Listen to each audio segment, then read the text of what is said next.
మేము ఆయన తోడి పనివారమై మీరు పొందిన దేవుని కృపను వ్యర్థం చేసుకోవద్దని మిమ్మల్ని బతిమాలుకుంటూ వేడుకుంటున్నాను అనేసాను. కాబట్టి అపోస్తలులు క్రీస్తు పక్షంగా దేవుని సందేశాన్ని వినిపించటంలో మానవులు సంపూర్ణంగా దేవుని కృపను పొందుకోవాలని, ఆ కృపలో నిలిచి జీవించాలని, కృపను సద్వినియోగం చేసుకుని నిత్యత్వం చేరుకోవాలి అనేది ప్రాముఖ్యమైన సందేశం. కాబట్టి దేవుని కృపను పొందకుండా తప్పిపోవనేమో మీలో ఎవడైనాను అనేసాను. కాబట్టి ఎలాంటి మనుష్యుడైనా కానీ దేవుని కృపను పొందకుండా తప్పిపోతాడు, అది వాస్తవం. అయితే బలవంతుల దేవుడు మనుషులందరికీ కూడా తన కృపను ప్రత్యక్షపరిచాడు. కాబట్టి మనుషులు దేవుని కృపను పొందాలంటే ప్రత్యక్షమైన దేవుని కృపను చూడగలగాలి. దేవుని కృపను చూడకుండా కృపను పొందేదానికి అవకాశం ఉండదు. అసలు కృప అంటే ఏంటి? కృప పొందే విధానం ఎలా ఉంటుంది? కృప అంటే మొన్న థర్స్డే బైబిల్ క్లాసులో మేము ఒక నలుగురం కూడుకొని చెప్పుకున్నట్లుగా అయోగ్యులైనటువంటి వారికి, నిస్సహాయులైనటువంటి వారికి, అనర్హులైనటువంటి వారికి దేవుడు అనుగ్రహించే దీవెన ఇవి. కాబట్టి ఆ కృపని పరలోకమందున దేవుడు ఏం చేసాడంటే క్రీస్తునందు అనాదిలో దాన్ని ఏర్పాటు చేసి పెట్టి దాన్ని ప్రత్యక్షపరచడానికి ఉద్దేశించాడు. కాబట్టి దేవుడు ప్రత్యక్షపరచడానికి ఉద్దేశించినప్పుడు మానవుడు మంచివాడని కాదు, మానవుని మంచి స్థితిని బట్టి కాదు, మానవుడు ఏదో పెద్ద భక్తిపరుడనో విశ్వాసవీరుడనో కాదు, మానవుడు యోగ్యుడని కాదు, మానవుని యొక్క ఏ మంచితనాన్ని ఏ మంచి స్థితిని బట్టి కాకుండా తన కనికరము చూపుననే క్రీస్తునందు ఆ కృపని మానవులకి బయలుపరచడానికి ఉద్దేశించాడు. తిమోతికి రాసిన 2వ పత్రిక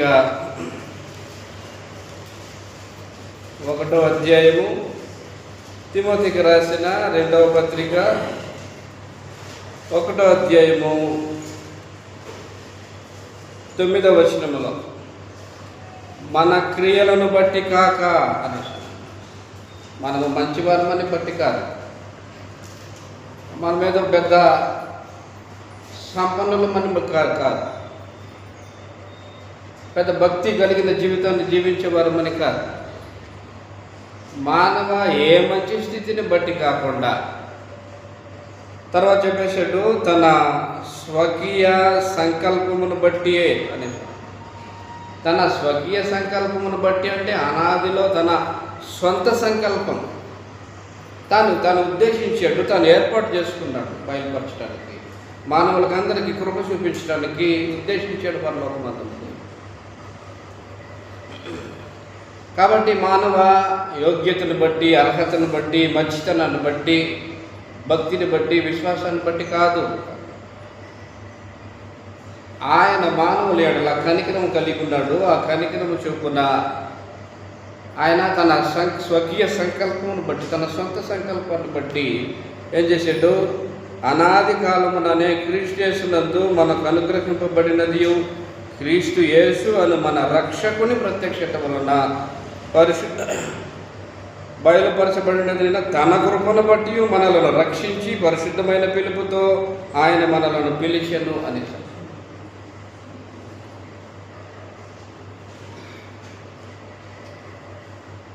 బైబిల్ చూడాలా, వాక్యం చెప్పేటప్పుడు నా మొహం ఏమీ లేదు, లేఖనం చదవండి, లేఖనం చదివేటప్పుడు చూడండి. కృప అనేది చాలా అమూల్యమైనది. కృప పొందుకోవాలంటే ఒక్కసారే జరుగుతుంది. కృపను పొందుకోకుండా తప్పిపోయినారంటే, ఒకవేళ కృపను పొందుకున్న తర్వాత దాన్ని పోగొట్టుకున్నామంటే దేవుని సముఖంలో నిత్యత్వాన్ని అనుభవించేటువంటి పరిస్థితులు ఉండవు. దేవుని కృప కొరకు వేచి ఉండేటువంటి స్థితిలో మనం ఉన్నాం. దేవుని కృప కొరకు వేచి ఉండేటువంటి దినాలు భూమి మీద దేవుడు మనకు అనుగ్రహిస్తున్నాడు. ఆ కృపని జాగ్రత్తగా మనం చూచి కనుగొని ఆలోచన చేసి దాన్ని పొందుకొని దాంట్లో నిలిచి నిత్యత్వం కొరకు సిద్ధపడాల్సినటువంటి పరిస్థితి ఉంటుంది. అందుకే అన్నాడు, మీలో ఎవడైనాను దేవుని కృపను పొందకుండా తప్పిపోవనేమో అనియు. చేదైనా వేరు ఏదైనా మొలవచ్చు, అది భక్తిహీనత కావచ్చు. కృప పొందుకొని తప్పిపోయిన మనుషులు గ్రంథంలో ఉన్నారు, కృప పొందకుండా తప్పిపోయిన మనుషులు గ్రంథంలో ఉన్నారు. అలాంటి వారి జాబితాలో నీవు నేను ఉండకూడదని పరలోకమందున దేవుడు ఉద్దేశిస్తున్నాడు.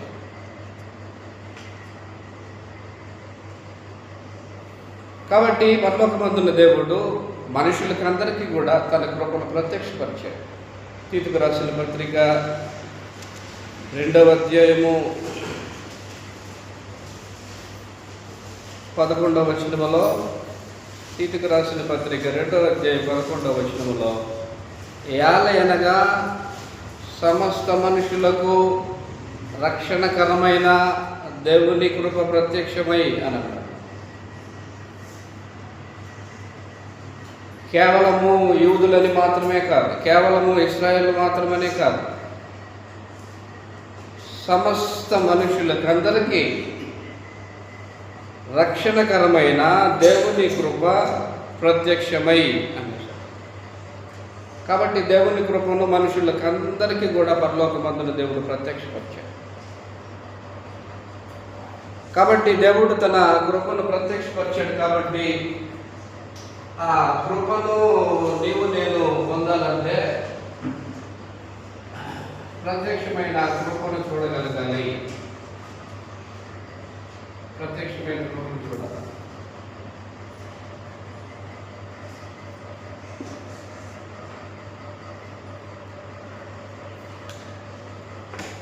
కలవరి శిలువలో, క్రీస్తు ప్రభు యొక్క కలవరి శిలువలో పరలోకమందున్న దేవుడు తన కృపను ప్రత్యక్షపరిచాడు. మీకు అర్థం కావడానికి పాత నిబంధనలో ఒక సంగతి తెలియజేస్తాడు. కృప పొందుకునే విధానం ఎలా ఉంటుంది, కృపను చూసే విధానం ఎలా ఉంటుందో తెలియజేస్తాడు. సంఖ్యాకాండం 21వ అధ్యాయంలో జరిగిన సంఘటన ఏంటంటే, ఇశ్రాయేలు ప్రజలు మోషే నాయకత్వంలో అరణ్య మార్గాన ప్రయాణమైపోతున్నారు. పోతున్నప్పుడు మనుషులకి ఆయాసం వచ్చిందట. ఆయాసం వచ్చినప్పుడు దేవుని సేవకుడైనటువంటి మోషేకు దేవునికి విరోధంగా జనులు పోగై ఘోరమైన పాపం చేశారు, విరోధంగా మాట్లాడేశారు. మోషేకి దేవునికి విరోధంగా మాట్లాడి ఘోరమైన పాపం చేసినందుకు పరలోకమందున దేవుడు ఏం చేసేటంటే, తన యొక్క శక్తిని మనుషులు గుర్తించేటట్లుగా, తన సేవకుని యొక్క విలువేంటో గుర్తించేటట్లుగా పరలోకమందున దేవుడు ఏం చేసేటంటే, వారి మధ్యకి తాపకరమైన సర్పములు పంపించేసాడు, పాముల్ని. వచ్చిన పాములు ఏం చేసాయంటే వారందరినీ కూడా కాటు వేయడం ప్రారంభించారు.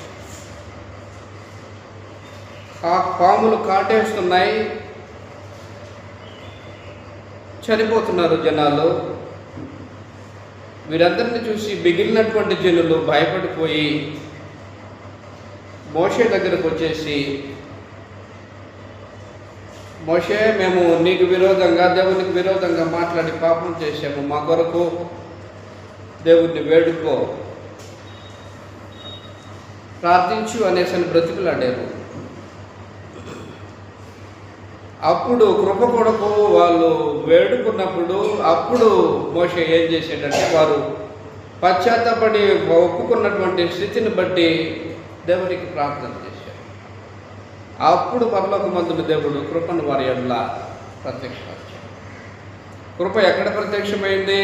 మోషేకి చెప్పేశాడు, కరవబడిన ప్రతి మనుషుడు చావకుండా బ్రతకాలంటే నువ్వేం చేస్తావంటే ఒక ఇత్తడి సర్పాన్ని చేసి ఎత్తైన స్థలంలో దాన్ని ప్రతిమను పెట్టు, ప్రతి మనుషుడు దాని వైపు నిదానించి చూసిన వాడు కృప పొందుకుంటాడు అనేసాను. మరి ఈ రోజున సువార్తికులకు విరోధంగా లేచి మాట్లాడే వాళ్ళ పరిస్థితి ఏంటి? అది కృప పొందే విధానమా?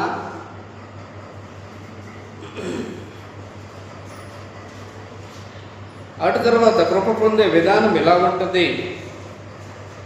దేవుని సేవకుడికి దేవునికి విరోధంగా పోగి మాట్లాడిన ఇశ్రాయేలు ప్రజల మధ్యలోకి పరలోక మధ్యలో దేవుడు విషమైన సర్పాలు పంపించినప్పుడు వారు కృప కొరకు వేడుకున్నారు. అయ్యా, మేము చేసేది తప్పే, మా కొరకు ప్రార్థన చేయి, మా కొరకు దేవుణ్ణి వేడుకున్నప్పుడు దేవుడు ప్రతి పాము ప్రతిమ రూపములో తన సర్పాన్ని ఏం చేశాడు? ప్రత్యక్షపరిచాడు. ఇప్పుడు కృపను పొందాలనే మనుషుడు ఆ పాము ప్రతిమ వైపు చూడాలి, ప్రత్యక్షమైన కృపను చూడగలగాలి.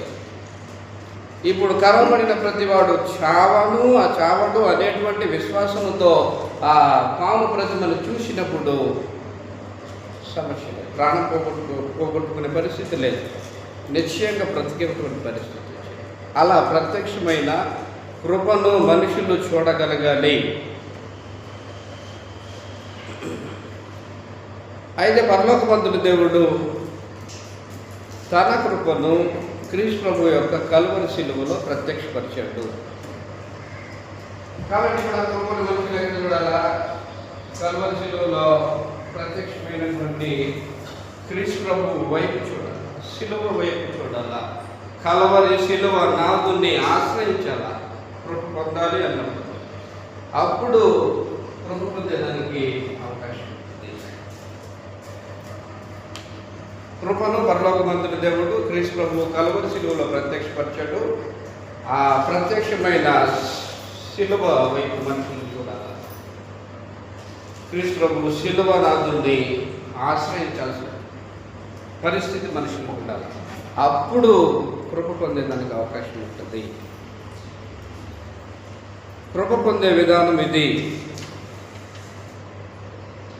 కృప కావాలి అని కోరుకునేవాడు కృప పొందుకోవాలి అనే భావన కలిగిన ప్రతి మనుషుడు కూడా దేవుడు తన కృపను క్రీస్తు ప్రభు కల్వరి శిలువలో ప్రత్యక్షపరిచాడు. కృప పొందాలనేవాడు దానివైపు చూడాలా, శిలువనాథుడైన యేసుక్రీస్తుని ఆశ్రయించాలా. అప్పుడు కృప పొందేదానికి అవకాశం ఉంటుంది.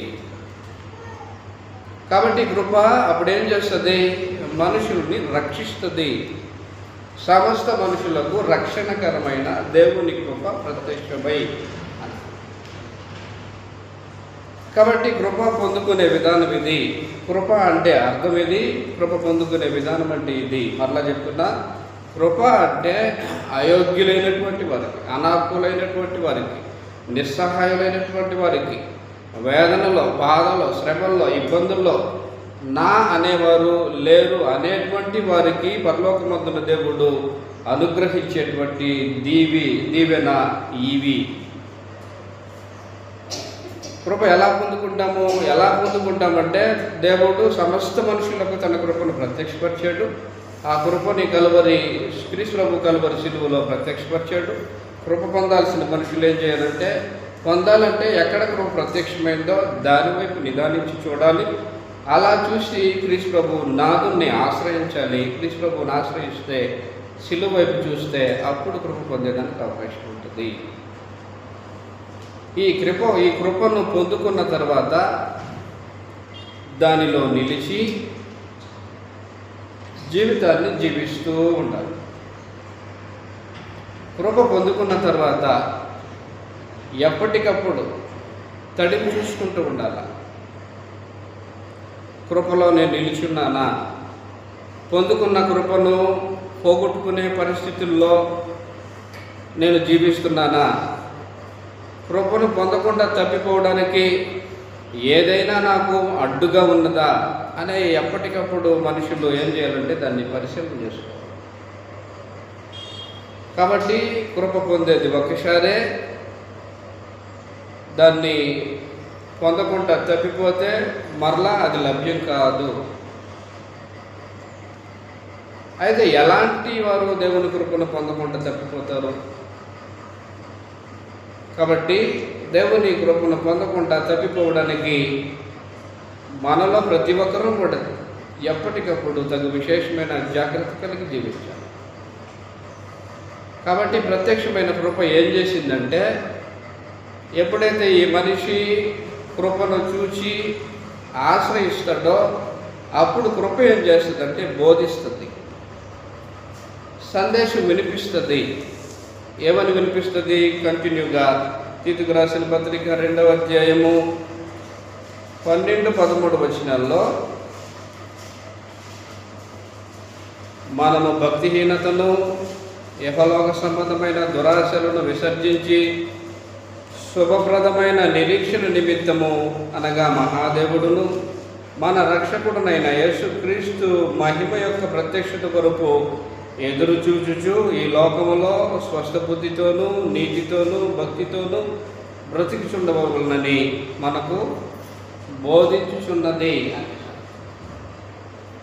కాబట్టి కృప పొందుకున్నావు, కృప దగ్గరికి వచ్చావు, కృపను ఆశ్రయించావు.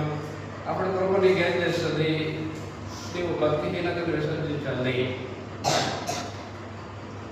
యెహోవాకు సంబంధమైన దురాశలను విసర్జించాలి, వీటిని విసర్జించాలి.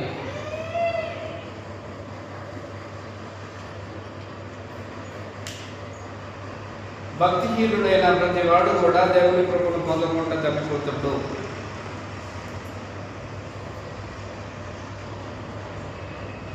యెహోవాకు సంబంధమైన దురాశలు కలిగిన ప్రతివాడు కూడా దేవుని కృపను పొందకుండా తప్పిపోతాడు. కాబట్టి భక్తిహీనతను విడిచిపెట్టండి. భక్తి అనే మొక్కని హృదయాల్లో నాటుకోండి, భక్తి జీవితాన్ని అలవర్చుకోండి, భక్తితో బ్రతకండి అనేది కృప యొక్క సందేశం. దురాశ నీలో ఉంటే దేవుని కృపను పొందకుండా తప్పిపోతావు. దురాశ పాపం చేస్తుంది. యాకోబు రాసిన పత్రిక అది పిల్లలు పెట్టేస్తుంది. నీలో కానీ దురాశలు ఉన్నాయంటే అది నీలో పిల్లలు పెట్టేస్తుంది. యాకోబు రాసిన పత్రిక 1వ అధ్యాయము 15వ వచనంలో 1:15 దురాశ గర్భము ధరించి పాపమును కనగా పాపము పరిపక్వమై మరణమును కరును అని. అందుకే దేవుని కృపను పొందకుండా తప్పిపోవడానికి భక్తిహీనత కారణమై ఉంటుంది, దురాశలు కారణమై ఉంటాయి. కాబట్టి వాటిని విసర్జించాలి. విసర్జించి నీతితో భక్తితో స్వస్థబుద్ధితో బ్రతుకు. క్రీస్తు ప్రభువుతో పాటు దేవుని సమ్ముఖంలో ఘనపరచబడేటువంటి నిరీక్షణ ఒకటి ఉంది. దానికోసం ఎదురు చూస్తూ స్వస్థబుద్ధితో బ్రతుకు అనేసి. కాబట్టి దేవుని కృపను పొందకుండా ఎవరు తప్పిపోతారు? భక్తిహీనులు తప్పిపోతారు. దురాశపరులు దేవుని కృపను పొందకుండా తప్పిపోతారు. నెక్స్ట్ 3వది రోగిష్టి అయిన బుద్ధి.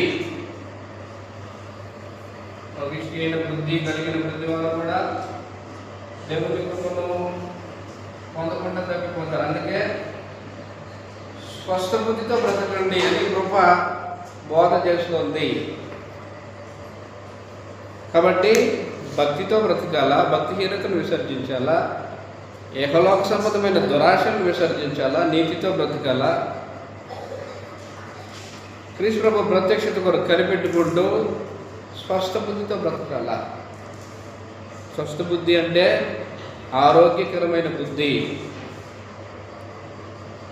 బుద్ధికి రోగం ఉందో లేదో పరిశీలన చేసుకొని దానిని బాగుగా చేసుకోవాల్సిన పరిస్థితి ఉండాలి.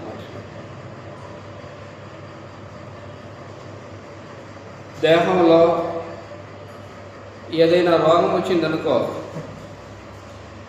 మనుషులు ఏం చేస్తారు, దాని మీద శ్రద్ధ పెడతారు. శ్రద్ధ పెట్టి వచ్చినటువంటి రోగాన్ని బాగు చేసుకోవడానికి ప్రయత్నం చేస్తారు. రోగాన్ని బాగు చేసుకున్న తర్వాత ఆరోగ్యకరంగా జీవించాలని కృషి చేస్తుంటారు.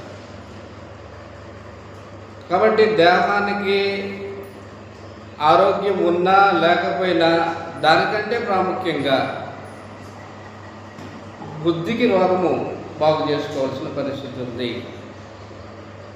రోగిష్టి అయిన బుద్ధి అంటే చెడిపోయిన బుద్ధి.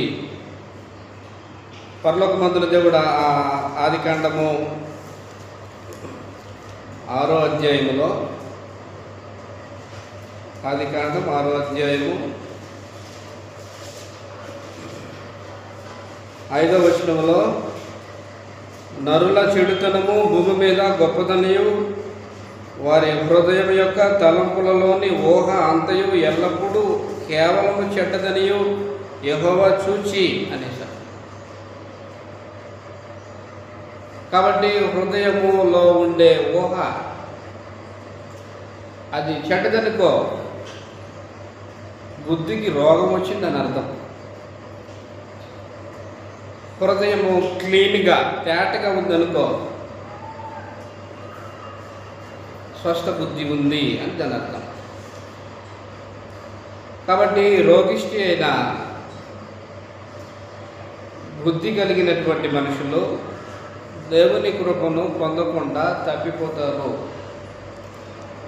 కాబట్టి మీలో ఎవడైనను దేవుని కృపను పొందకుండా తప్పిపోనేమో అనియు అని తల.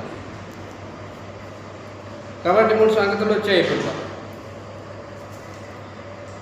భక్తిహీనతతో జీవించేవాడు దేవుని కృపను పొందకుండా తప్పిపోతాడు. దురాశలు కలిగి జీవించేవాడు దేవుని కృపను పొందకుండా తప్పిపోతాడు. రోగిష్టి అయిన బుద్ధి కలిగిన వాడు దేవుని కృపను పొందకుండా తప్పిపోతాడు. కాబట్టి దేహానికి రోగం వస్తే ఎంతగా బాగు చేసుకోవాలని మనుషులు కృషి చేస్తుంటారో, బుద్ధికి ఉండే రోగాన్ని కూడా బాగు చేసుకునే దానికి అంతకంటే ఎక్కువగా కృషి చేయాలి. రోగిష్టి బుద్ధి అంటే వాడు చెడిపోయిన వాడు దాని అర్థం. కాబట్టి చెడిన మనసు కలిగిన వారని దాని అర్థం. కాబట్టి ఈ 3 జాబితాలో ఉన్నటువంటి వారందరూ కూడా దేవుని కృపను పొందకుండా తప్పిపోతారు అనేది గ్రంథం తెలియజేస్తున్నటువంటి సందేశం. బైబిల్లో ఒక వ్యక్తి ఉన్నాడు, ధనవంతుడైన యవనస్తుడు. ఈ ధనవంతుడైన యవనస్తుడు కృప కావాలని ఆశపడ్డాడు, కోరుకున్నాడు. మంచిదే కాదంటే కోరుకొని క్రీస్తు ప్రభు దగ్గరకు వచ్చేసాడు. క్రీస్తు ప్రభు దగ్గరకు వచ్చి వినయమును ప్రదర్శించాడు. ఎలా ప్రదర్శించాడు? క్రీస్తు ప్రభు ఎదుటికి వచ్చి మోకాళ్ళు వేసి, బోధకుడా, నేను నిత్యజీవం పొందుటకు ఏం చేయాలని. మంచిదే, నిత్యజీవం పొందాలని కోరిక, కృప కావాలని కోరిక మంచిదే. దానికి ప్రభు యేసుక్రీస్తు ఏం చేశాడంటే ఆజ్ఞలు చెప్పాడు. నరహత్య చేయవద్దు, అభిచరింపవద్దు, నీ తల్లిదండ్రులు సన్మానించము, అబద్ధ సాక్షి పలకొద్దు, ధర్మశాస్త్రంలో ఆజ్ఞలు చెప్పాడు. చెప్పినప్పుడు ఆ వ్యక్తి, నేను వాటిని బాల్యం నుండే అనుసరించుతూనే ఉంటాను. అప్పుడు క్రీస్తు ప్రభు ఆ వ్యక్తిలో ఉన్నటువంటి కొదవేంటో తెలియజేశాడు. ఆ వ్యక్తి కృపను పొందుకోవడానికి, నిత్యజీవమును పొందడానికి అతనిలో ఉన్న కొదవని తీర్చుకోమని సెలవిచ్చేశాడు క్రీస్తు. ఏమని సెలవిచ్చాడో చదువుతాము. మత్తయి వార్త 19వ అధ్యాయము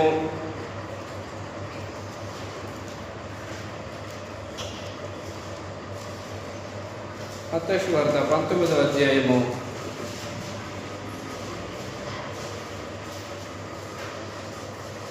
16వ వచనం నుంచి కొన్ని సంగతులు రాయబడి ఉన్నాయి. చదువుదాం. మత్తయి 19వ అధ్యాయం 16 నుంచి. ఇదిగో ఒకడు ఆయన యుద్ధకు వచ్చి, బోధకుడా, నిత్య జీవము పొందుటకు నేను ఏ మంచి కార్యము చేయవలనని ఆయన అడిగాను. అందుకు ఆయన, మంచి కార్యముల గురించి నన్ను ఎందుకు అడుగుచున్నావు? మంచివాడు ఒక్కడే. నీవు జీవములో ప్రవేశింపగోరిన ఎడల ఆజ్ఞలను గైకొనుమని చెప్పాను. అతడు ఏ ఆజ్ఞలని ఆయనను అడగగా, యేసు, నరహత్య చేయవద్దు, వ్యభిచరింపవద్దు, దొంగలవద్దు, అబద్ధ సాక్ష్యం పలకవద్దు, తల్లిదండ్రులు సన్మానింపు, నిన్ను వలె నీ పొరుగు వానిని ప్రేమింపవలను అనున్నది అని చెప్పాను. అందుకు ఆ యవనుడు, ఇవన్నీ అనుసరించుచునే ఉన్నాను, ఇకను నాకు కొదువ ఏమని ఆయనను అడిగాను.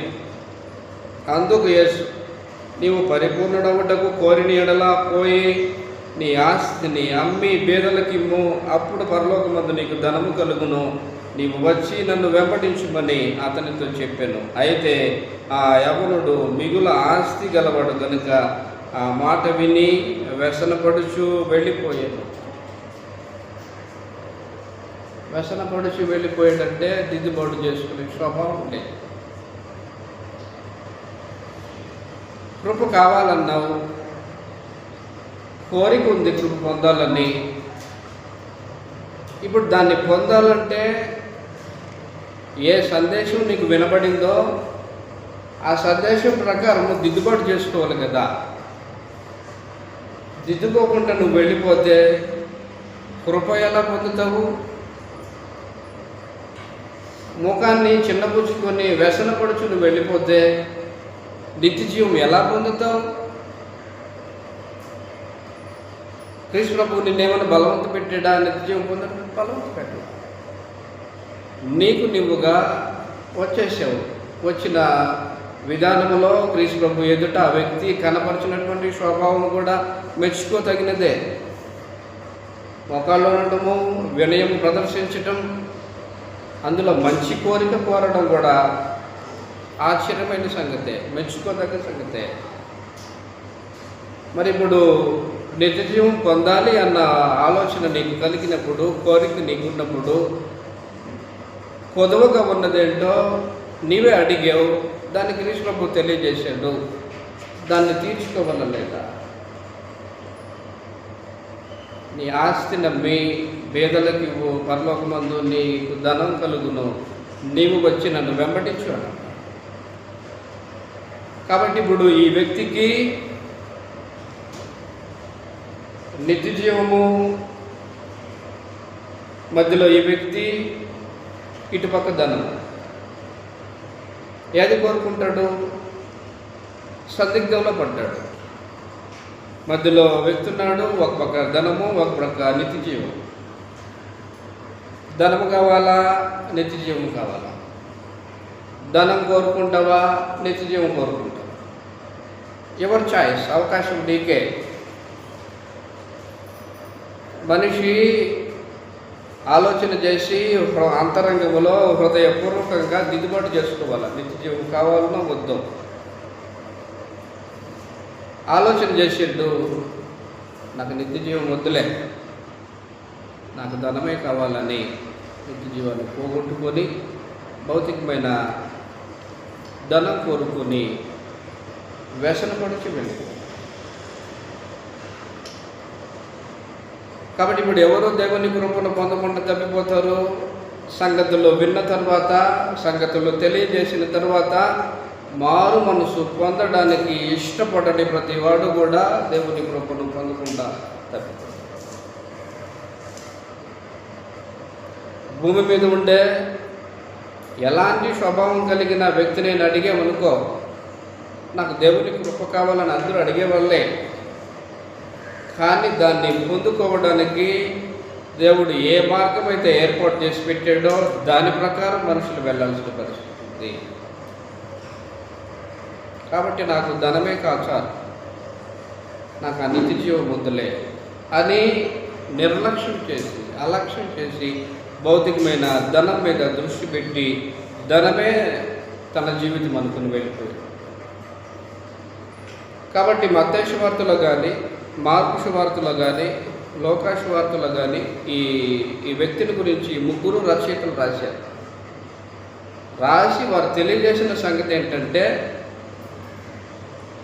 హృదయపు అంతరంగములో ధనాపేక్ష కలిగిన ప్రతి వాడు కూడా నిత్య జీవం పొందకుండా తప్పిపోతాడు అని తెలియజేశారు. ఆ వ్యక్తి అంతరంగములో ధనాపేక్ష కోరిక ఉంది, అది నిత్య జీవాన్ని పోగొట్టుకునేటట్టు చేసింది అని తెలియజేశారు రచయిత. కాబట్టి ఈ 3 రచయితల్లో ఇతని గురించి రాసింది మనం చూస్తే, ఆ వ్యక్తి వ్యసనపడుచు వెళ్ళిపోయి, అంటే దిద్దుబాటును అసహించుకొని వెళ్ళిపోయినట్టు. కనుక దిద్దుబాటును అసహించుకునే బ్రతుకు, అంటే వారి మనసు పొందుటకు ఇష్టపడని ప్రతి వాడు కూడా దేవుని కృపను పొందకుండా తగ్గిపోతాడు. కీర్తనల గ్రంథము 50వ కీర్తనలో, కీర్తనలు 50వ కీర్తన 17వ వచనములో, కీర్తనలు 50, 10, 17, 16, 17 చదువుతాం. భక్తిహీనులతో దేవుడు ఇట్లు సెలవిచ్చుచున్నాడు, నా కట్టడలు వివరించుటకు నీకు ఏమి పని? నా నిబంధన నీ నోట వచించదువేమి? దిద్దుబాటు నీకు అసహ్యము కదా, నీవు నా మాటలను నీ వెనుకకు త్రోసివేసేదవు అని. కాబట్టి దేవుడు మానవులు మారు మనసు పొందకుండా తన కృపను అనుగ్రహించలేడు. మారు మనసు పొందకుండా ఏ మనుషుడు రక్షణ పొందలేడు.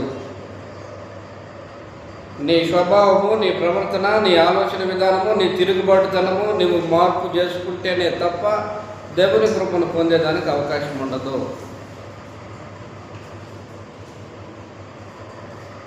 కాబట్టి నేడు మనుషులకి అడ్డుగా ఉంది. ఏది అడ్డుగా ఉంది? ఆ వ్యక్తికేమో ధనము అడ్డుగా ఉంది, అది నిత్య జీవమును పొందుకోనికుండా చేసేసింది. కాబట్టి దేవుని కృపను పొందకుండా తప్పిపోయాడు. మరి మీలో ఏ ఒక్కరికి అడ్డుగా ఉన్నది ఏంటి? అది భక్తిహీనత, దురాశల, దిద్దుబాటుని అసహించుకునే స్వభావమా? ఏది అడ్డుగా ఉన్నా దేవుని కృపను పొందకుండా తప్పిపోతాం. చెప్పేశాడు, దిద్దుబాటు నీకు అసహ్యము కదా, నా మాటలను నీవు వెనుకకు త్రోసివేసేదవు అని. కానీ దేవుడు నేడు మానవులకి చేస్తున్న మేలు ఏంటంటే, ఆయన మంచితనం కనపరుస్తున్నాడు. ఏ మంచితనం కనపరుస్తున్నాడు అంటే, మనుషుడు ఎంత దుర్మార్గతగా ప్రవర్తించినా, పాపం చేసినా, చెడుతనం చేసినా, అదిగో ఆ రోజున ఇశ్రాయేలు ప్రజల్ని ఏ రూపంగా ఉగ్రతను కుమరించి నశింపజేసాడో ఆ రూపంగా నశింప చేయకుండా మారు మనసును దయచేస్తూ ఎదురు చూస్తున్నాడు మారు మనసు కొరకు. అది దేవుడు చేసినటువంటి మంచితనం. ఆ మంచితనాన్ని దేవుడు కనపరుస్తున్న దీర్ఘశాంతాన్ని మనుషులు ఏం చేస్తున్నారంటే, దిద్దుబాటును చేసుకునే దానికి ఆలోచన చేయకుండా భయము విడిచి పాపం చేస్తూ బ్రతుకుతున్నారు. అందుకే ప్రసంగి అంటాడు, దుష్క్రియకు తగిన శిక్ష వెంటనే జరగకపోవటం వలన మనుషులు భయము విడిచి పాపం చేస్తున్నారు అని.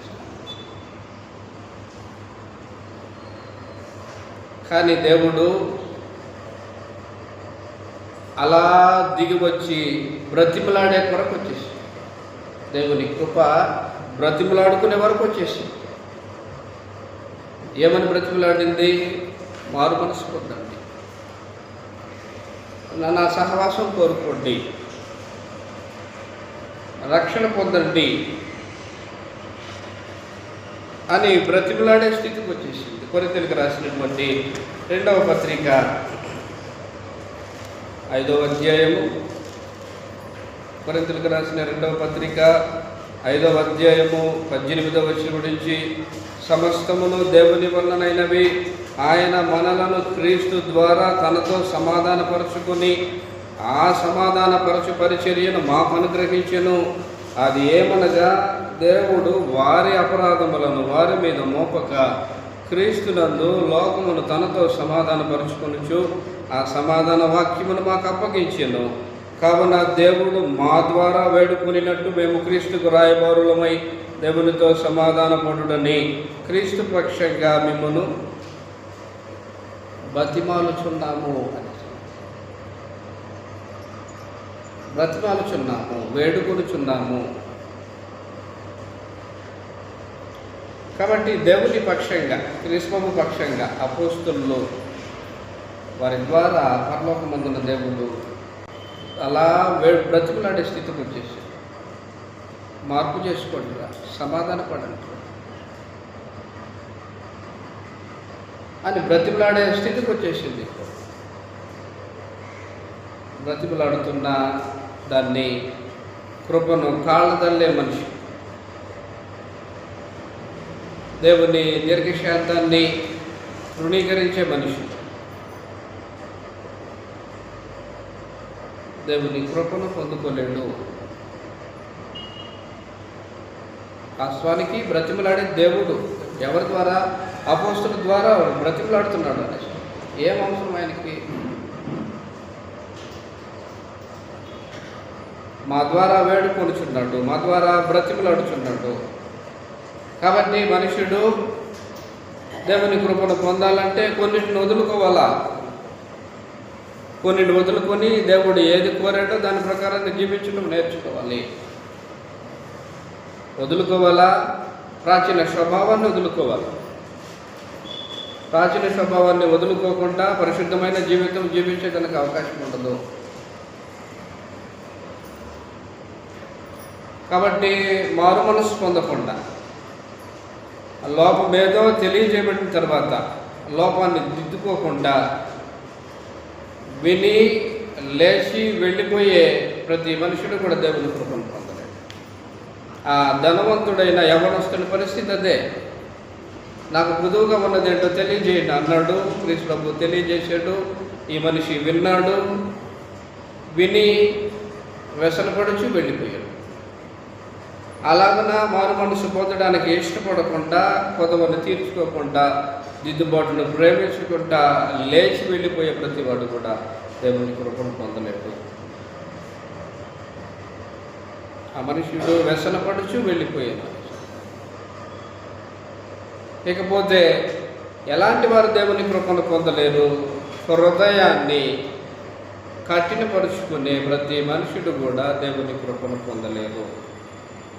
హెబ్రీయులకు రాసిన పత్రిక 3వ అధ్యాయము 8వ వచనం నుంచి, నేడు మీరు ఆయన శబ్దమును వినిన ఎడల అరణ్యములో శోధన దినమందు కోపం పుట్టించినప్పటి వలె మీ హృదయములను కఠినపరుచుకొనకుడి అని. హృదయాలని కఠినపరుచుకోవద్దన్నారు. హృదయము ఎలా కఠినపరచబడుతుంది? ఎలా కఠినపరచబడుతుంది అంటే, కొంతమందిలో మొండితనం ఉంటుంది, అంటే మూర్ఖత్వం. అంటే ఈ మొండితనము ఏం చేస్తుంటుందంటే, ఎన్ని సంగతులు విన్నా, ఎన్ని చూసినా, ఎంత విన్నా ఎప్పటికీ మార్చుకోలేదు. వారి విధానమే, వారి నడవడికే, వారి జీవన విధానమే, వారి ఆలోచనే వారికే అది కరెక్ట్గా అనిపిస్తుంటుంది. ఇప్పుడు ఫర్ ఎగ్జాంపుల్ ఫరో ఉన్నాడు. మోషే అహరోనులు ఫరో ఎదుటికి వెళ్తున్నారు, మాట్లాడుతున్నారు, అద్భుతాలు కూడా చేస్తూ ఉన్నారు. ఫరో చూస్తున్నాడు, ఫరో వింటున్నాడు. చూస్తున్నాడు కానీ, వింటున్నాడు కానీ హృదయాన్ని ఏం చేస్తున్నాడు? కఠినపరుచుకుంటున్నాడు.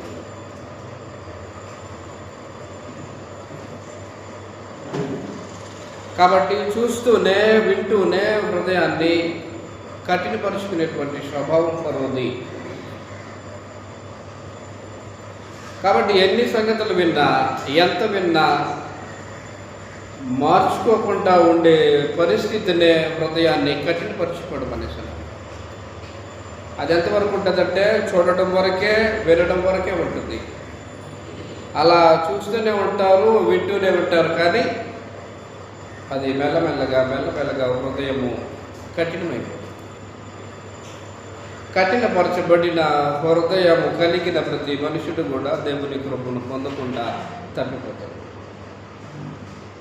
ఆ కింద చదివితే 9వ వచనం నుంచి, 40 సంవత్సరములు నా కార్యములను చూచి మీ పితరులు నన్ను పరీక్షించి శోధించిరి.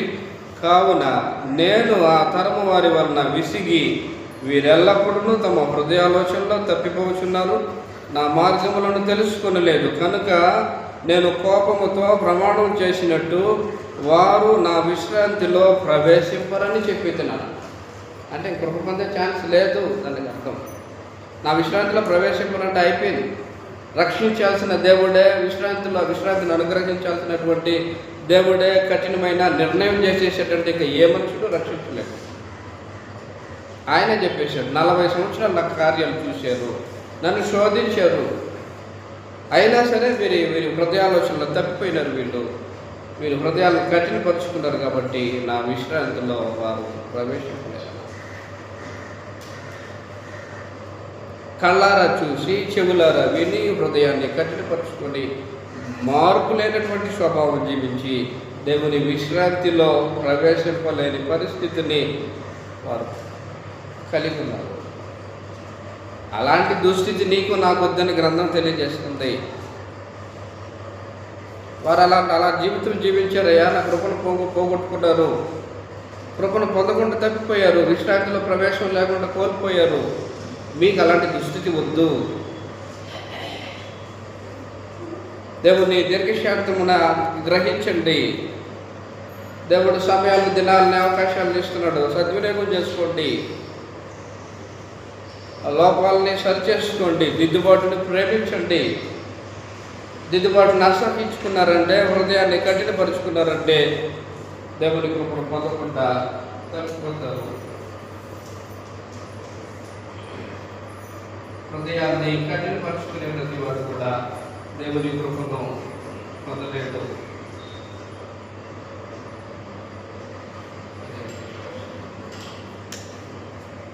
కాబట్టి దేవుని కృపను పొందకుండా తప్పిపోవడానికి మా మనుషులలో ఉండేటువంటి కారణాలు ఇవి. మీలో ఎవడైనను దేవుని కృపను పొందకుండా తప్పిపోనేమో అనియు. ఇంకెవరు దేవుని కృపను పొందకుండా తప్పిపోతారు? ఎవరు దేవుని కృపను పొందకుండా తప్పిపోతారంటే, దేవుడు అనుగ్రహించేటువంటి ఆయుష్కాలం లేదా దేవుడు అనుగ్రహించేటువంటి జీవిత కాలంలో నీకు ఇష్టం వచ్చినట్లుగా నీవు జీవించితే, నీకు ఇష్టం వచ్చినట్లుగా నువ్వు నడుచుకుంటే దేవుని కృపను పొందకుండా తప్పిపోతావు. కాబట్టి బైబిల్లో దేవుని కృపను పొందకుండా తప్పిపోయినటువంటి మనుషులు ఉన్నారు. అలాంటి వారిలో మనలో ఏ ఒక్కరూ ఉండకుండా ఉండడానికి జాగ్రత్త పడాలి.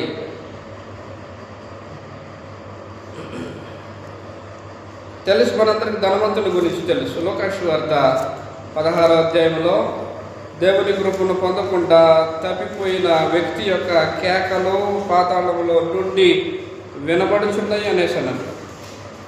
లోకాసు వార్త 19వ అధ్యాయము,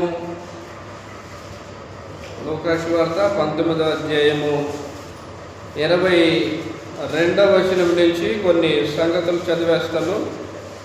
అందరూ కూడా జాగ్రత్తగా పరిశీలన చేయండి. ఆ దరిద్రుడు చనిపోయి దేవదూతల చేత అబ్రహాము రొమ్మున ఆనుకొనుటకు కొనిపోబడిను.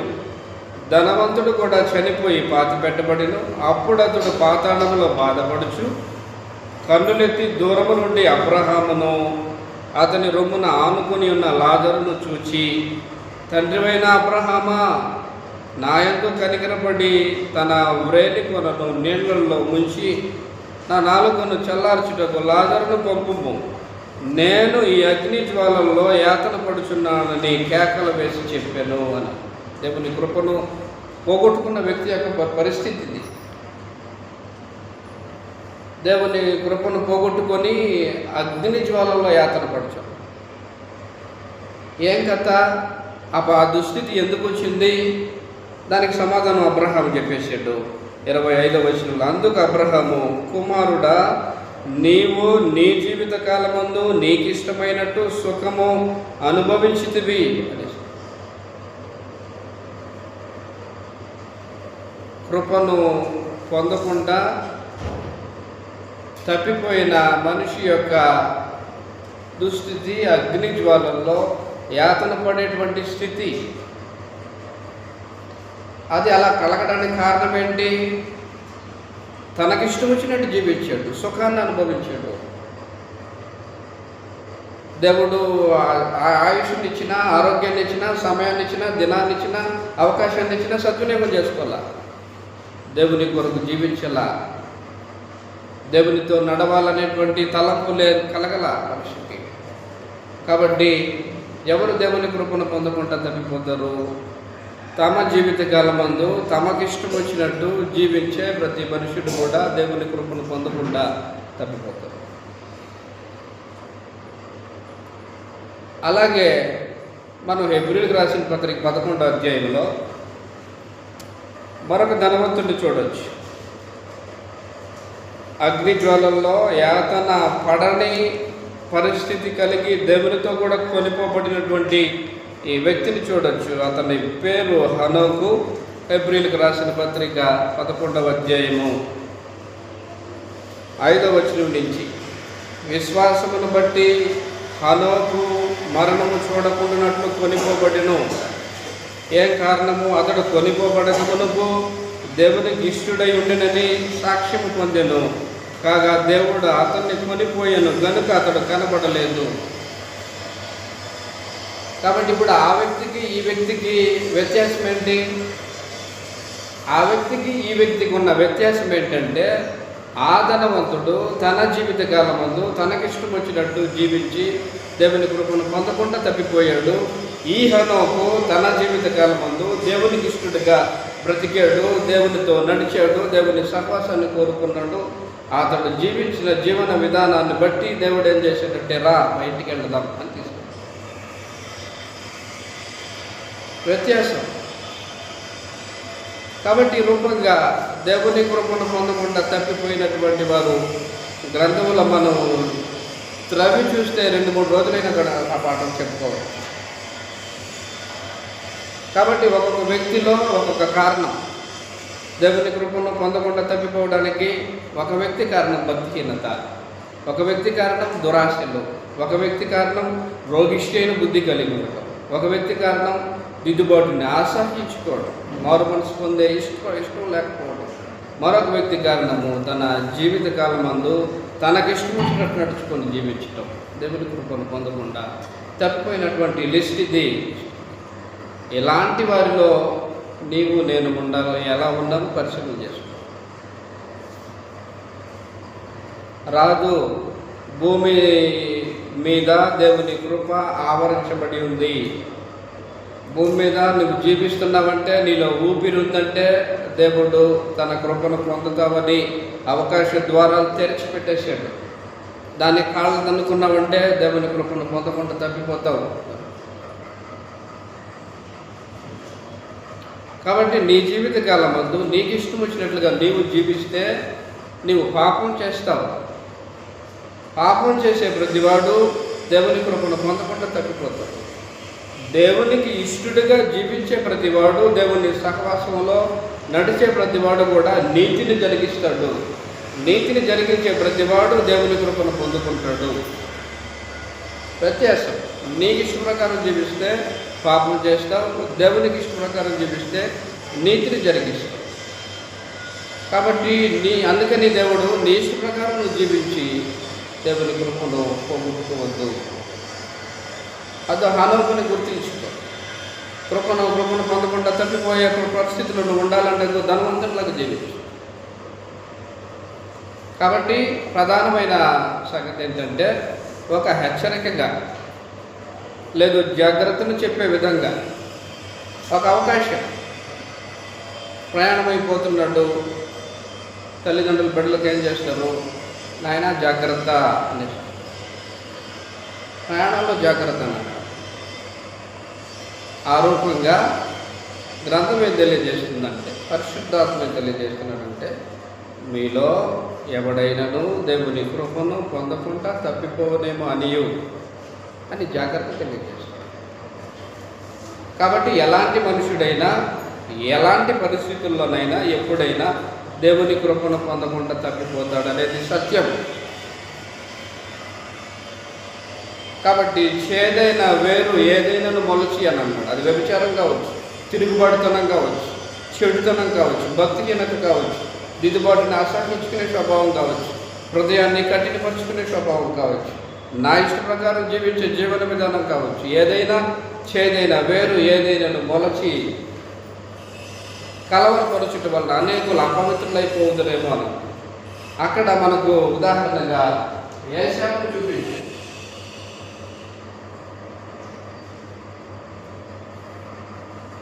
జ్యేష్ఠత్వపు హక్కును పోగొట్టుకున్నాడు మనిషి. అంటే కృపను పొందకుండా తప్పిపోయాడు దాని అర్థం. అంటే ఈ వ్యక్తికి జ్యేష్ఠత్వపు హక్కు విలువ తెలియలా.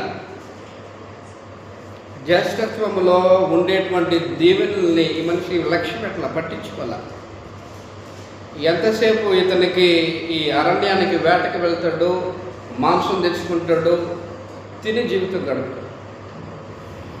కానీ ఇతని తమ్ముడు యాకోబు స్వభావం అది కాదు. యాకోబు యొక్క జీవన శైలి వేరే. దీవెనలు పొందాలనేటువంటి కోరిక, ఆశీర్వాదం పొందాలనేటువంటి కోరిక. ఆ కోరిక గలవాడు దానికి తగినట్టుగా జీవితాన్ని జీవించాడు యాకోబు. కాబట్టి ఒకనొక దినాన యాకోబు చిక్కుడుకాయల కూర వండుకుంటున్నాడు. ఏశావు వచ్చేసిండు, నాకు ఆకలేస్తుంది, ఎర్ర ఎర్రగా కనబడుతున్నా చిక్కుడుకాయల కూర పెట్టాను అన్నాడు. యాకోబు ఏమన్నాడు, నీ జ్యేష్ఠత్వపు హక్కును నాకు ఇయ్యి అన్నాడు. దానిదే ముందులో తీసుకో. కాబట్టి ఒక్క పూటి కొరకు జ్యేష్ఠత్వపు హక్కును అమ్మివేసుకున్నాడు ఏశావు. భ్రష్టుడు, వ్యభిచారి అన్నది. తర్వాత జ్యేష్ఠత్వపు హక్కుని పోగొట్టుకున్న తర్వాత ఎలా వెతికాడు? ఏడ్చుకుంటూ వెతికాడు. ఏడ్చుకుంటూ నాకు ఆశీర్వాదం కావాలని వెతికాడు, శ్రద్ధతో వెతికాడు. దొరకలా.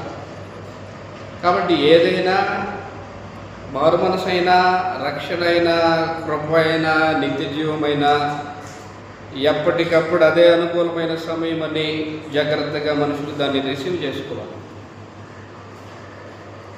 దేవుడు ఆయుష్ ఇచ్చాడని, దేహంలో బలం ఇచ్చాడని, మాట్లాడడానికి నోరిచ్చాడని ఎలా పడితే అలా బతికితే దేవుని కృపను పొందకుండా తప్పిపోతాయి. నిత్య జీవపు విలువ ఎంత? భౌతికమైన ధనం విలువ ఎంత? నిత్య జీవం కొరకు ధనమే నాకు చాలని వెళ్ళిపోయినటువంటి వ్యక్తి. ఒక్క పూట అన్నం తినకపోతే మనిషి చనిపోతారా? చనిపోరు. నా భార్య ఇక్కడ లేని దినాల్లో కొన్ని సందర్భాల్లో నీళ్ళు తాగి పడుకున్నటువంటి వాడిని నేను. ఏమైపోయింది? ఏమీ కాల. అలా ఒక్క పూట కూటి కొరకు జ్యేష్ఠత్వపు హక్కుని అమ్మివేసిన ఏశావు వంటి భ్రష్టుడైన వ్యభిచారియను మీలో ఉండునేమో, జాగ్రత్తగా చూసుకుంటారా. అంటే పొందాల్సిన సమయంలోనే దాన్ని పొందాలా, పొందిన తర్వాత దాంట్లో నిలవాలా, నిలిచి నిత్యత్వం కొరకు సిద్ధపాటు కలిగి జీవించాలి. సమయం అయిపోయింది, మించిపోయింది అనుకో, నువ్వు ఏడ్చుకుంటూ వెతికినా నాకు జ్యేష్ఠత్వం కావాలని వెళ్ళిపోయాడు తండ్రి దగ్గరికి. అప్పటికే యాకోబు వచ్చి తండ్రి కోరికలు నెరవేర్చి దీవెనలు పట్టుకెళ్ళిపోయాడు. ఏశావు వచ్చేసాడు, తండ్రి నన్ను దీవించన్నాడు. నాయన ఏమీ లేదు, ఉంటే శాపం ఉంది, తీసుకుంటావా? ఏ తండ్రి అయినా ఏ బిడ్డకైనా శాపం ఇస్తాడా? ఏడ్చుకుంటే ఏమొస్తుంది? పోయింది, వెళ్ళిపోయింది. కాబట్టి ఆ రూపంగా మీలో ఎవడైనాను దేవుని కృపను పొందకుండా తప్పిపోనే మరియు జాగ్రత్తగా చూసుకుంటుంది అనేది వాక్యం యొక్క సందేశం. కాబట్టి సంగతులు విన్న తర్వాత మీలో ఎలాంటి ఆలోచన కలుగుతుందో నాకైతే తెలియదు. విని ఆ ధనవంతుడు వ్యసనపడుచు వెళ్ళిపోయినట్లుగా వెళ్ళిపోయి మీరు దిద్దుబాటును అసహించుకున్నారంటే దేవుని కృపను పొందకుండా గ్యారెంటీగా తప్పిపోతారు. కాబట్టి మనందరికీ తెలుసు, ప్రపంచం మీద ఉండే ఎలాంటి ఉద్యోగానికైనా కంటే మించింది అపోస్తలత్వం, అపోస్తలుల అనే ఉద్యోగం. అమెరికా ప్రెసిడెంట్ ఉన్నాడు అనుకో, దానికంటే అంతస్తుది అపోస్తలత్వం. అలాంటిది ప్రభు అయిన యేసుక్రీస్తు రాత్రికాల సమయంలో దేవునికి ప్రార్థనలో గడిపి కొంతమందిని పిలిచి వారికి అపోస్తలులను పేరు పెట్టాడు. ఇస్కరియోతు యూదా కూడా దానిలో ఉన్నాడు. అపోస్తలత్వం యొక్క విలువ ఎంత ప్రపంచంలో ఏది సాటి రాదు. అంత గొప్ప ఉద్యోగం, దేవుని పరిచయం చేయడం అంటే అంత గొప్ప స్థాయి మరేదీ లేదు. అలాంటి వ్యక్తి క్రీస్తు ప్రభుతో కూడానే ఉండి దొంగతనం చేస్తూ 30 వెండి నాణ్యాలకి క్రీస్తు ప్రభువుని అమ్మివేసి అపోస్తలత్వాన్ని పోగొట్టుకుంది. దేవుని కృపను పోగొట్టుకుంది. నిత్యత్వం లేకుండా పోయింది. క్రీస్తు ప్రభువుతో దేవుని సముఖంలో గణపరచబడేటువంటి స్థితి లేకుండా పోయింది. తప్పు చేస్తూ దొంగతనం చేసి క్రీస్తు ప్రభువునే నిత్యత్వపు విలువెంత, 30 వెండి నాణ్యముల విలువెంత. చేసిన తప్పుకి ఊరి పెట్టుకొని చనిపోయింది. అందుకు పౌలు అంటాడు, నేను ఇతరులకు ప్రకటించిన తర్వాత ఒకవేళ నేనే భ్రష్టుడైపోతునేమో అని నా శరీరాన్ని నల్లగొట్టుకొని లోపరుచుకుంటున్నాను అనేసి అతిశయించే పరిస్థితి. నేను అతిశయించాను అనుకో, అది ఒక కృప. క్రీస్తు ప్రభువుతో యుగాయుగాలు మహిమను అనుభవించేటువంటి పరిస్థితి వెళ్ళిపోతుంది. నేను దానికోసమే వచ్చేసాను. తల్లి గర్భంలో పడినది మొదలుకొని దేవుడు నన్ను ప్రత్యేకపరుచుకొని పిలిచాడు. ఆ కృపను నేను నిరర్ధకం చేయను. మీరు కూడా ఆ కృపని వ్యర్థం చేసుకోవద్దని మేము మిమ్మల్ని బ్రతిమాలుచున్నాం అన్న విషయం. కాబట్టి ఆ రూపంగా సుఖాన్ని కోరుకున్నారంటే, సమయాన్ని నిర్లక్ష్య పెట్టేశారంటే, అవకాశాన్ని కాళ్ళదనుకున్నారంటే దేవుని కృపను పొందకుండా తప్పిపోతారు. కాబట్టి దేవుని కృప ఎప్పుడు పొందాలో, ఏ సమయంలో పొందాలో అప్పుడే పొందాలి. అది దాటిపోయిన తర్వాత ఏషావుకు పట్టిన గతి పట్టుద్ది. కాబట్టి ఏ మనుషుడు ఎప్పుడు భూమి సరిహద్దులు దాటి వెళ్ళిపోతాడో చెప్పేదానికి అవకాశం ఉండదు. భక్తిహీనత ఉందా, దురాశలు ఉన్నాయా, చెడుతనం ఉందా, దిద్దుబాటును అసహించుకునే స్వభావం ఉందా, మారు మనసు పొందకుండా ఉండే ఇష్టం చేసుకునే స్వభావం ఉందా, నీ జీవితకాలం అంతా నీకు ఇష్టపూర్వకంగా జీవించే స్వభావం ఉందా, నేడే అనుకూలమైన సమయం, ఇదే రక్షణ దినం అన్నట్లుగా నేడే సమయం ఆలోచన చేసుకో, దిద్దుబాటు చేసుకో. దిద్దుబాటును అసహించుకున్నామంటే, హృదయాన్ని కఠినపరుచుకున్నామంటే దేవుని కృపను పొందకుండా తప్పిపోయేటువంటి అవకాశాలు మెండుగా ఉన్నాయి. కనుక ప్రేమపూర్వకంగా ఈ సంగతులను మీరందరూ కూడా ఆలోచన చేసి దేవుడిచ్చే ప్రతి సమయం, ప్రతి అవకాశం, ప్రతి దినం ఎంతో విలువైనదిగా భావించి క్రీస్తు ప్రభు సహవాసంలో కొనసాగండి. సంఘముల అవయవాలుగా ఆయన పక్షంగా పని చేయండి, ప్రార్థనలు చేయండి. హృదయాన్ని కఠినపరుచుకునే పరిస్థితి ఉందా, దిద్దుబాటును అసహించుకునే పరిస్థితి ఉందా, భక్తిహీనత ఉందా, దురాశలు ఉన్నాయా, నీ ఇష్టపూర్వకంగా నడుచుకునే స్వభావం ఉందా, సంగతులు విన్న తర్వాత కూడా పట్టించుకునేటువంటి స్వభావం ఉందా, కూర్చోండి, ఆలోచన చేసుకుని ఇష్టపూర్వకంగా దేవుడు నాకు అనుగ్రహించిన అమూల్యమైన సమయం, ఆయన నాకు వినిపించినటువంటి సంగతులు ఎంతో విలువైనవి, అవి నా మేలు కొరకే, నేను నిత్యత్వం పొందడానికి దేవుడు ఉద్దేశించి నాకు ఆయుష్నిచ్చి ఈ సంగతులు తెలియజేశాడు అని ప్రేమపూర్వకంగా ఆలోచన చేసుకొని ఎక్కడ లోపం జరుగుతుందో దాన్ని సరి చేసుకుంటే, దిద్దుబాటు చేసుకుంటే దేవుని కృపను పొందుకొని దేవుని సమూహంలో క్రీస్తు ప్రభువుతో పాటు ఘనపరచబడేటువంటి స్థితిని పొందుకుంటారు. దాన్ని నిర్లక్ష్య పెట్టారంటే, కృపను కాళ్ళ దన్నుకున్నారంటే మీలో ఎవడైనడు దేవుని కృపను పొందకుండా తప్పిపోతారు. కాబట్టి ఆ విశేషమైన జాగ్రత్త కలిగి దేవుని పిల్లలుగా దేవుని మాటలని ఆలోచన చేసి దిద్దుబాటు చేసుకోవాలని, హృదయాలు మెత్తని హృదయాలుగా కలిగి ఉండడానికి ప్రయాసపడాలని ప్రభు మేము మనవి చేస్తూ మీకు అందరికీ కూడా నమస్కారం తెలియజేస్తూ ముగిస్తున్నాను.